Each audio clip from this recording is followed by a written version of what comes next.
আজ তোমাদের সাথে শেয়ার করব আমার বেবির বাথ রুটিন, মানে আমি আমার বেবিকে কিভাবে চান করাই।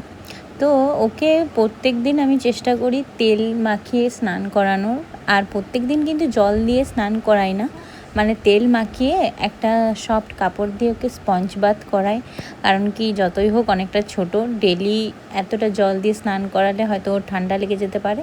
তো উইকলি দুবার আমি ভালোভাবে ওকে জল দিয়ে স্নান করাই। আর তারপরে এরমভাবেই আমি যেমনভাবে আজকে স্নান করাচ্ছি ঠিক সেরমভাবেই আমি ওকে স্নান করাই। তো প্রথমে আমি ওকে মানে প্রথমে ওর বডিতে তেল কিন্তু আমি প্রায় 21 দিন পরেই আমি ওকে তেল মাখিয়েছি। কারণ 21 দিন পর্যন্ত মানে আমি ওকে কোনো রকমভাবে বাইরের কোনো জিনিস ওর বডিতে লাগাইনি।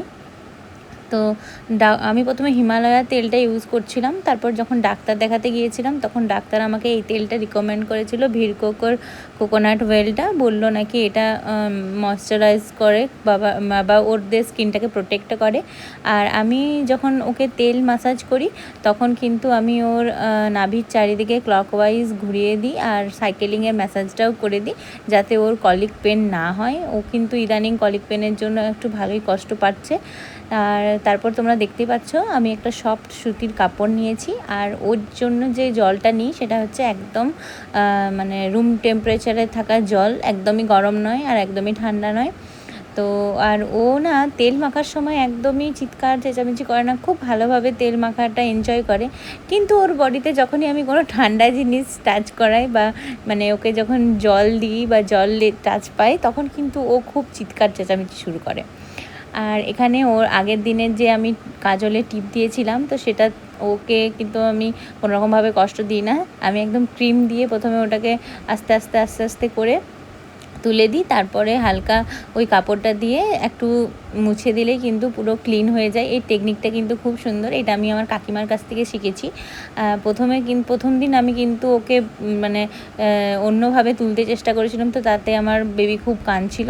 তো ওই জন্য আমি এই টেকনিকটা জানার পর এটা দিয়েই আমি করে থাকি।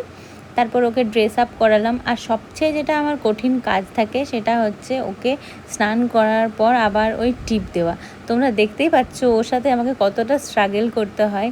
আর আমরা দুজনে এই টাইমটা বেশ এনজয় করি। আমি তো প্রথম ওকে স্নান করাতে পারতাম না। আমার মা আর আমার হাজব্যান্ডের মা, মানে আমার শাশুড়ি মা, এরা দুজনই পালি পালি করে ওকে স্নান করাতো। বাট এখন অনেকটা মানে ম্যাচিওর হয়ে গেছি আর কি অ্যাজ আ মম। তো যাই হোক, এখন পেরেছি। আর অবশেষে আমি এই দুটো আর্টিস্টিক কাজ আমার বেবির উপরে করে ফেলেছি। কেমন লাগছে আমাকে অবশ্যই কমেন্টে জানিও। তো আজকে ওর স্নান কমপ্লিট হয়ে গেছে। ওর ফেসে আমি কোনোরকমভাবে অয়েল ইউজ করি না, ওই হিমালয়ার বেবি ক্রিমটাই দিই। তো আজকের মতো এটুকুই, দেখা যাচ্ছে নেক্সট ভিডিওতে। টাটা।